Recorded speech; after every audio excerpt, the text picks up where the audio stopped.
Hello everyone, welcome back. इस video से हम स्टार्ट करेंगे अकाउंटिंग फॉर डिबेंचर्स। और अकाउंटिंग फॉर डिबेंचर्स दो पार्ट्स में क्लासिफाइड है। First is the issue of debentures and second is the redemption of debentures. तो first we will start with the issue of debentures. और क्योंकि ये हमारा फर्स्ट वीडियो है, तो in this video first will discuss about the introduction of debentures, that what is the meaning of debenture, what is the definition of debenture and what are the different features of debentures. हम बात करें debentures की, तो debentures का meaning होता है acknowledgement of debts, acknowledgement of debts और evidence of debts, ठीक है ना। और वी कैन से बोरिंग्स, ठीक है।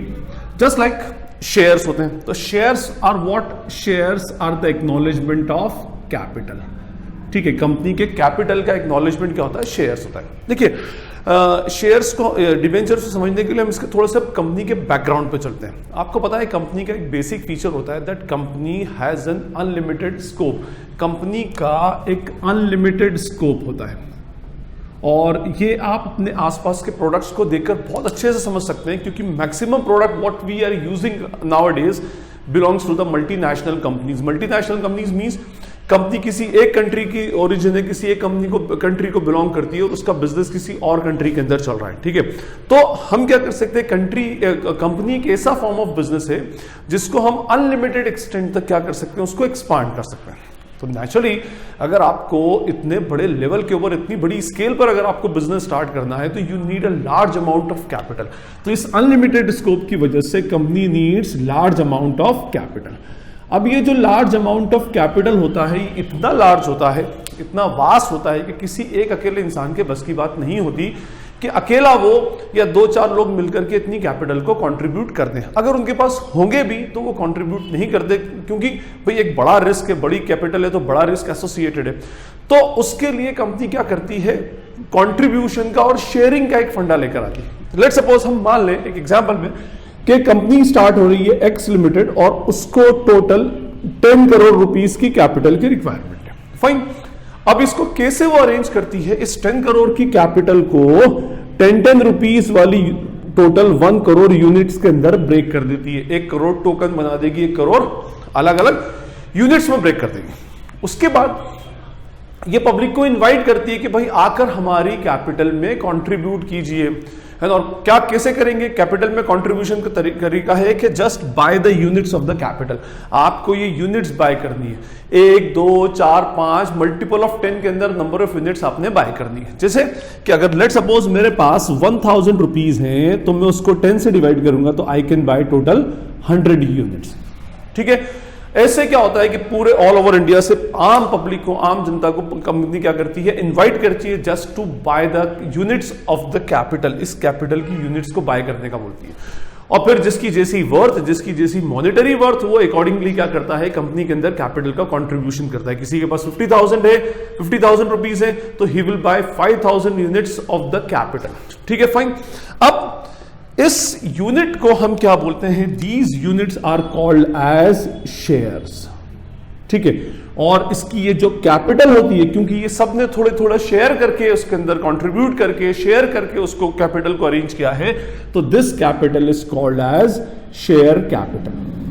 वो एक यूनिट जो होती है दैट इज कॉल्ड शेयर, ठीक है। और टोटल कैपिटल को कंपनी में कैपिटल नहीं बोला जाता, वहां पर उसको शेयर कैपिटल के टर्म से यूज किया जाता है। जस्ट लाइक सोल प्रोप्राइटर में हम उसको कैपिटल बोलते हैं, पार्टनरशिप फॉर्म में पार्टनर्स कैपिटल बोलते हैं, और कंपनी के केस में भी use to call it as a share capital, क्योंकि बहुत सारे लोगों ने उसको शेयर करके बनाया। अच्छा, ये 1 करोड़ क्या होंगे, these are the number of shares. इतने शेयर्स कंपनी ने मार्केट में इशू किए। फाइन, तो जैसे हमारा शेयर्स वैसे ही हमारा डिबेंचर्स। अब आप इस मैकेनिज्म से डिबेंचर को समझें। फाइन, लिसन, होता यह है कि जैसे कंपनी को लार्ज अमाउंट ऑफ कैपिटल की रिक्वायरमेंट है, ऐसे ही उसका लोन भी बहुत वास्ट और लार्ज अमाउंट होता है। तो company needs large amount of loan. कुछ लोन हो सकता है वो किसी बैंक से ले ले, किसी फाइनेंशियल इंस्टीट्यूशन से ले ले, लेकिन अगर लोन की अमाउंट बहुत बड़ी है तो again it is very difficult to arrange that loan by a single person, ठीक है। उसके लिए किसी एक पर्सन के लिए वो लोन अरेंज करना थोड़ा सा मुश्किल हो जाता है। फाइन, तो अब कंपनी क्या करेगी, जो फंडा उसने कैपिटल के लिए अडॉप्ट किया था, सेम फंडा वो किसके लिए अडॉप्ट करेगी, लोन के लिए अडॉप्ट करेगी। हम एक एग्जाम्पल लें, एक्स लिमिटेड को ही लेट सपोज 10 करोड़ रुपीस के लोन की रिक्वायरमेंट है, उसको लोन चाहिए पब्लिक से, और वो लोन को अब क्या करती है, पब्लिक से अरेंज करना है, तो वो लेट सपोज 100 रुपीस वाले 10 लाख यूनिट्स के अंदर क्या कर देगी, उस लोन को ब्रेक कर देगी, और फिर उसके बाद पब्लिक को इनवाइट करेगी कि भाई आइए और हमारी कंपनी को लोन दीजिए। और लोन देने का तरीका क्या, what is the procedure of giving the loan, आपको 100 रुपीस की एक लोन की यूनिट बाय करनी है, हमने लोन को छोटी छोटी यूनिट्स के अंदर क्या कर दिया है, ब्रेक कर दिया है, फाइन। तो आपको 100 रुपीस की एक एक लोन की यूनिट को क्या करना है, बाय करते जाना है, ठीक है। कैसे कंट्रीब्यूशन होगा, अब लेट सपोज मेरे पास अगर 1000 रुपीज है तो मैं उसको 100 रुपीज से डिवाइड करूंगा, तो I can buy 10 units of the loan, में कंपनी की 10 लोन की यूनिट बाय कर सकता हूं। अब जिसकी जितनी वर्थ अकॉर्डिंगली वो कंपनी के अंदर क्या करेगा, इन्वेस्ट करेगा, और थोड़ा थोड़ा थोड़ा थोड़ा पूरी कंट्री से कुछ ने ज्यादा कुछ ने कम करके दिया, तो कंपनी के पास इजीली ये 10 करोड़ रुपीस की जो लोन की अमाउंट है ये इजीली क्या हो जाएगी, अरेंज हो जाएगी, without the burden on any single person, किसी भी एक अकेले बंदे के ऊपर या किसी भी एक अकेली फाइनेंशियल इंस्टीट्यूशन या ऑर्गेनाइजेशन के ऊपर कोई बर्डन आए बिना। Fine, I hope it is clear, ठीक है। अब ये जो जैसे ये कैपिटल की यूनिट शेयर्स कहलाई, this unit of loan is called as debentures, ये क्या कहलाता है हमारा, ultimately this is called as debentures, fine. ये कहलाता है हमारा टोटल अमाउंट ऑफ लोन, ये हमारी टोटल बोरोइंग्स है, ठीक है। And these 10 lakh will be the number of debentures issued in the market. अगर हमसे बोला जाए कि ये जो लोन की यूनिट है, this unit will be called as the debentures, हम इसको क्या बोलते हैं, डिबेंचर्स बोलते हैं, फाइन। अब आप देखिए ये जो था shares, this is the capital contribution, ये कैपिटल कंट्रीब्यूशन है, और ये क्या है, लोन का कंट्रीब्यूशन है। शेयर्स में पैसा लगाने वाले कैपिटल में कंट्रीब्यूट करते हैं, और कैपिटल में कंट्रीब्यूट करने वाला बंदा क्या कहलाता है, ओनर कहलाता है, ठीक है। और शेयर को होल्ड करने वाला, जिसके पास शेयर है, वो बंदा कहलाता है शेयर होल्डर्स। तो share holders are the actual owners of the business के, या we can say share holders are the actual owner of the company के एक्चुअल ओनर होते हैं, fine. In the same way यहां पर डिबेंचर जो है, these are the loan instruments, ये कैपिटल का इंस्ट्रूमेंट है तो ये लोन का इंस्ट्रूमेंट है, ठीक है ना। तो लोन में अरेंज करने वाला कहलाते हैं फाइनेंसर्स, और वी कैन से लेंडर्स, और we can say loan providers for the company, ये कहलाते हैं लोन प्रोवाइडर्स, ठीक है ना। और डिबेंचर होल्ड करने वाला बंदा कौन होगा, डिबेंचर होल्डर्स। तो जितने भी डिबेंचर होल्डर्स होंगे, actually those debenture holders are the loan providers in the company के अंदर एक टाइप का लोन उन्होंने प्रोवाइड किया, फाइन। ये हो गए शेयर होल्डर्स जो कंपनी के ओनर हैं, these are the debenture holders जो कंपनी के लोन प्रोवाइडर्स हैं, फाइन। अब देखें, जैसा इन्वेस्टमेंट वैसा रिटर्न, ठीक है। ओनर का रिटर्न होता है प्रॉफिट, ओनर का राइट किसके ऊपर होता है, प्रॉफिट के ऊपर, ठीक है। और प्रॉफिट कंपनी पूरा डिस्ट्रीब्यूट नहीं करती, कुछ रिटेन करती है, और जो कंपनी प्रॉफिट शेयर होल्डर को डिस्ट्रीब्यूट करती है, that is called as dividend, ठीक है। तो in return of the shares, share holder get what, dividend in form of the profit of the company. Profit, company का जो प्रॉफिट होता है उस प्रॉफिट के फॉर्म में कंपनी को डिविडेंड मिलता है। और इन द सेम वे यहां पर ये है कैपिटल लोन का कंट्रीब्यूशन, लोन इंस्ट्रूमेंट है, तो लोन का जो रिवॉर्ड होता है that is called as interest, ठीक है ना। जैसे कैपिटल का रिवॉर्ड प्रॉफिट के फॉर्म में कंपनी जो डिस्ट्रीब्यूट करती है शेयर होल्डर को, वो डिविडेंड कहलाता है। In the same way debentures का क्या होता है, डिबेंचर्स का रिवॉर्ड इंटरेस्ट होता है, क्योंकि debenture is a loan and interest, reward for loan is an interest. Second बात, डिविडेंड जो होता है इसका कोई एक फिक्स अमाउंट नहीं होता, no fix amount is there. Profit होगा तो डिविडेंड डिस्ट्रीब्यूट होगा, नहीं होगा तो no dividend will be distributed, कम होगा तो lesser amount of dividend will be distributed, ज्यादा होगा तो higher amount of dividend will be distributed. But in case of loan के केस में fix return is given to the loan providers, ठीक है। यहां पर एक फिक्स रिटर्न होता है। फिक्स रिटर्न कैसे, अगर लिख दिया गया कि भाई 12% डिबेंचर्स, ठीक है, तो इसका मीनिंग ये होगा 12% डिबेंचर्स का कि मेरा जो इन्वेस्टमेंट है या जो कंपनी के पास लोन आया, या मैं ऐसा कहूंगा debenture holder point of view से, मैंने अगर 100 रुपया अगर कंपनी में इन्वेस्ट किया है इन फॉर्म ऑफ डिबेंचर, मींस मैंने 100 रुपए का लोन दिया है, तो कंपनी मुझे इस पर हर साल 12 रुपया 12% से इंटू 12% 12 रुपया क्या पे करेगी, मुझे इंटरेस्ट पे करेगी। अब अगर मेरे पास एक यूनिट है, एक डिबेंचर है, तो I will receive ₹12 as an interest per year. अगर 2 है तो I will receive ₹24 as an interest per year. 100 है तो क्या हो जाएगा, उसमें ₹120 हो जाएगा, ठीक है। तो कहने का ₹1200 हो जाएगा। तो कहने का मीनिंग ये कि यहां पर इंटरेस्ट मिलता है which is a fix return, यहां पर डिविडेंड मिलता है which is not a fix return, fluctuating return, और कभी कभी तो आपको डिविडेंड ना भी मिले। तो इसका मीनिंग ये मैंने आपको बताया, एक्नॉलेजमेंट ऑफ डेब्ट्स। तो एक्नॉलेजमेंट ऑफ डेब्ट्स क्या, ये एक एविडेंस है, एक टाइप का सर्टिफिकेट होता है, क्या, डिबेंचर, जो इस चीज को एक्नॉलेज करता है कि हाँ भाई आपने हमारी कंपनी को क्या दिया है, लोन दिया है। जस्ट लाइक शेयर्स इस चीज को एक्नॉलेज करता है कि आपने हमारी कंपनी के अंदर कैपिटल कंट्रीब्यूट की है। तो debenture is an acknowledgement of डेब्ट। आई होप डिबेंचर का मीनिंग आपको क्लियर होगा। After the meaning let us discuss about the definition of the debentures। और ये जो definition है, this definition is as per section 230 of the Companies Act 2013। आपको पता है भाई कंपनी के ऊपर कंपनीज एक्ट एप्लीकेबल है, तो डिबेंचर की डेफिनेशन जो है that is given in section 230। Section 230 के अंदर ये डेफिनेशन एक्चुअली गिवन है, फाइन, ऑफ कंपनीज एक्ट 2013। अब अगर इस डेफिनेशन को आप देखें तो डिबेंचर इंक्लूड्स डिबेंचर स्टॉक्स, ठीक है, डिबेंचर स्टॉक्स एंड बॉन्ड्स। आपने बॉन्ड्स भी सुना होगा, तो बॉन्ड्स क्या है, bonds are also the acknowledgement of डेब्ट। बॉन्ड भी एक्नॉलेजमेंट ऑफ डेब्ट है, बट बॉन्ड का इशू डिबेंचर से थोड़ा सा डिफरेंट होता है, ठीक है। वो हम टाइप्स ऑफ डिबेंचर में नेक्स्ट लेक्चर में समझेंगे। तो डिबेंचर स्टॉक कंसेप्ट क्या होता है, which is measured at a particular point of time, जो किसी एक स्पेसिफिक पॉइंट ऑफ टाइम पे मेजर किया जाए, दैट इज स्टॉक। जितनी भी एसेट्स और लाइबिलिटीज होती हैं those will be considered as the stock, ठीक है ना। भाई डिबेंचर जो होता है कंपनी के लिए लाइबिलिटी है, क्योंकि company is boring the loan, और डिबेंचर होल्डर के लिए it is an asset because debenture holder is giving the loan.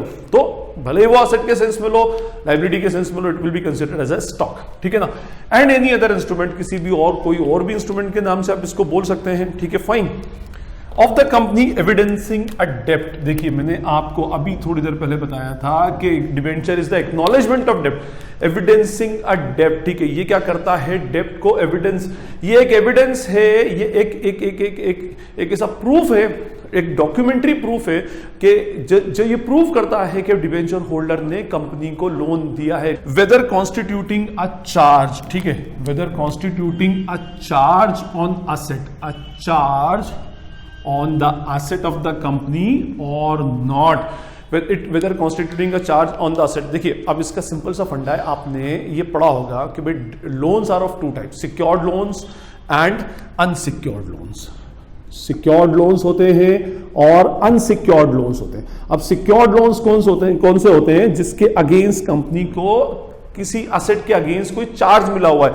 इसका मीनिंग होता है कोई एसेट कंपनी की कोलेटरल रखी हुई है या हाइपोथिकेशन के फॉर्म में रखी हुई है, मॉर्गेज रखी हुई है, ठीक है। आपने कोई एसेट को लोन, किसी लोन के अगेंस्ट किसी एसेट को मॉर्गेज किया, तो that type of loan is called secured loan. और अगर किसी लोन के अगेंस्ट कोई एसेट गिरवी नहीं है, मॉर्गेज नहीं है, तो that type of loan is called unsecured loan, ठीक है ना। तो इसके अंदर बोला गया भाई डिबेंचर भी क्या एक टाइप का लोन है, तो ये लोन सिक्योर्ड भी हो सकता है और अनसिक्योर्ड भी हो सकता है। या तो इसके अगेंस्ट किसी एसेट पर चार्ज होगा या नहीं होगा, ये कंपलसरी नहीं है, बट दोनों टाइप का लोन हो सकता है। डिबेंचर्स दोनों टाइप के होते हैं, नेक्स्ट लेक्चर में हम पढ़ेंगे टाइप्स ऑफ डिबेंचर्स में, secured loans as well as unsecured, secured debenture as well as unsecured debenture. तो डिबेंचर के अगेंस्ट कोई चार्ज हो भी सकता है, कोई एसेट प्लेज भी रखी जा सकती है, मॉर्गेज रखी जा सकती है, या फिर कोई एसेट नहीं भी रखी जा सकती है। तो सिक्योर्ड और अनसिक्योर्ड दोनों टाइप के होते हैं। तो finally debenture include debenture stocks, bonds and any other instrument of the company evidencing a डेब्ट, डेब्ट को एविडेंस करता है, whether constituting a charge on the asset of the company और नॉट, उसके सिक्योर्ड भी हो सकता है और अनसिक्योर्ड भी हो सकता है। अब after this definition now we will discuss the different features of the debentures. अब हम बात करेंगे about the different features of the characteristics of the debentures. तो फर्स्ट फीचर है debenture is the written document, it is a written document और certificate है ना, acknowledging borrowings of the company, हमने तो हमारा लेक्चर ही इस वर्ड से स्टार्ट किया था, the debenture is an acknowledgement of डेब्ट। तो डिबेंचर जो होते हैं ये एक टाइप का रिटर्न डॉक्यूमेंट या रिटर्न सर्टिफिकेट होता है जो एक्नॉलेज करता है कि हाँ भाई इस डिबेंचर होल्डर ने हमको क्या दिया है, specific amount of loan provide किया है। तो it is a return document और सर्टिफिकेट, ठीक, फाइन। इसका सेकंड होता है, सेकंड फीचर है mode of payment, period of payment of principal and interest is fixed. ये बहुत ही इंपॉर्टेंट पॉइंट है। Mode of payment, mode of payment का मतलब होता है मोड ऑफ रीपेमेंट, ठीक है, फाइन। देखिए आपने शेयर्स में पढ़ा होगा कि shares are issued in 3 styles. क्या? Issue of shares can be made in at par, at premium and at discount, ठीक है। तो डिबेंचर्स भी 3 स्टाइल में इशू होता है, पार, प्रीमियम और डिस्काउंट। बट डिबेंचर का रिडम्पशन, अच्छा रिडम्पशन का मीनिंग बता दो। रिडम्पशन का मीनिंग होता है रीपेमेंट, है ना। तो repayment of debenture is also made in at par, premium and discount. वैसे डिस्काउंट पर रिडीम नहीं कर सकते, प्रैक्टिकली पॉसिबल नहीं है, क्योंकि कोई भी डिबेंचर होल्डर लॉस पर लेना नहीं चाहेगा, ठीक है। तो these are the modes of issue of debenture and these are the modes of the repayment or redemption of the debenture। तो सबसे पहले, अब इसको हम बाद आगे के लेक्चर्स में इन डिटेल डिस्कस करेंगे। सबसे पहले तो mode of payment means mode of repayment के भाई मोड क्या पार पर होगा और या प्रीमियम पर होगा, ये भी डिफाइन किया जाएगा पहले से ही, ये फिक्स कर दिया जाता है। सेकंड, पीरियड ऑफ रीपेमेंट, कितने साल बाद आप रीपे करोगे, उसमें मैक्सिमम पीरियड 10 इयर्स का हो गया आजकल। तो 10 इयर्स के अंदर अंदर आपको उसको रीपे करना पड़ेगा। मीन 6 इयर्स, 7 इयर्स, 8 इयर्स, इन लमसम पूरा एक साथ रिटर्न करेगी कंपनी, या उसको भी इंस्टॉलमेंट में थोड़ी थोड़ी इंस्टॉलमेंट के अंदर रीपे करेगी। ये सारी चीजें आपको पहले से ही डिस्क्लोज करना पड़ेंगी। Everything should be disclose priorly, ठीक है। और उसके बाद प्रिंसिपल और इंटरेस्ट दोनों का, कि भाई अच्छा इंटरेस्ट भी फिक्स होता है, इंटरेस्ट और प्रिंसिपल दोनों बताना पड़ेगा कि भाई इंटरेस्ट का पेमेंट किस तरह से होगा, एनुअल बेसिस पर होगा या एवरी 6 मंथ्स में इंटरेस्ट का रीपेमेंट होगा।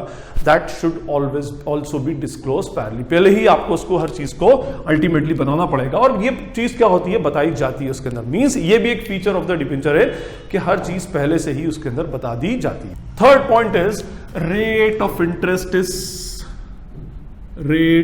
इंटरेस्ट इज प्रेस्क्राइब्ड, मतलब ये डिफाइंड, ये उसके अंदर डिफाइंड होना चाहिए। And it should be used as a prefix.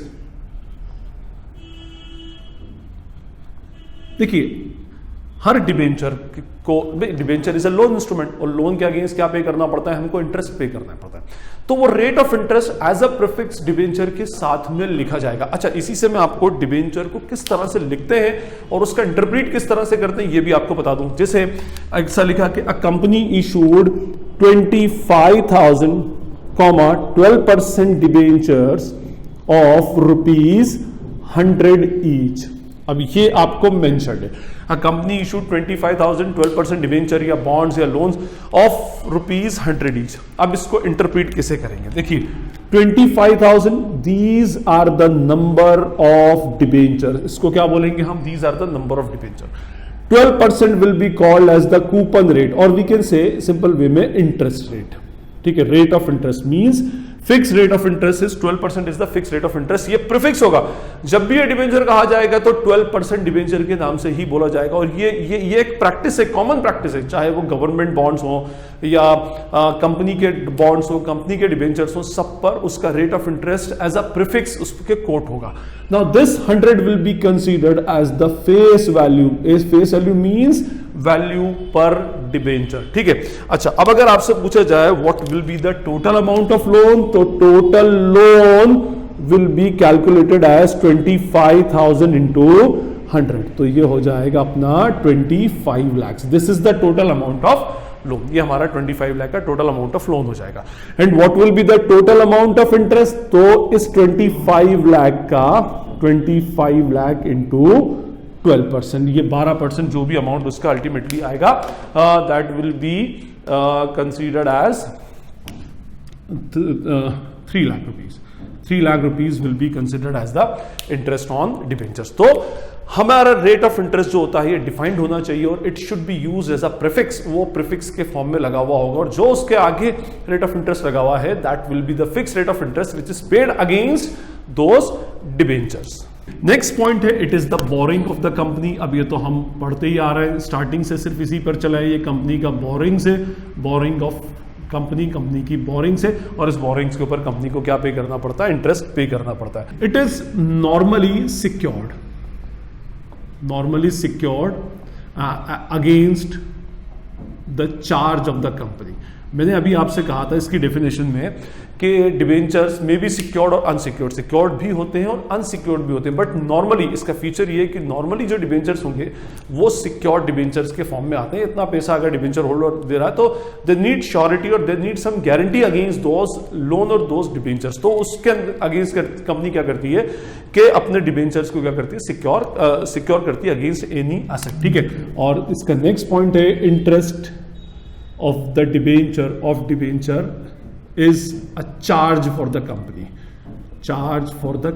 आपने पार्टनरशिप में दो कंसेप्ट पढ़े होंगे के charge against the profit and appropriations out of the profit. तो ये जो इंटरेस्ट ऑन डिबेंचर है ये होता है चार्ज अगेंस्ट द प्रॉफिट, ठीक है ना, against the profit. Charge against the profit का मीनिंग होता है कि it is a compulsory payment made to the outsider और एनी थर्ड पार्टी, भले ही कंपनी को प्रॉफिट हो या लॉस हो, doesn't matter at all, company has to pay interest on debenture compulsorily. Unlike what dividend, dividend क्या होता है, it is a part of profit, profit का पार्ट है, तो प्रॉफिट होगा तो डिविडेंड डिस्ट्रीब्यूट होगा, प्रॉफिट नहीं होगा तो डिविडेंड डिस्ट्रीब्यूट नहीं होगा।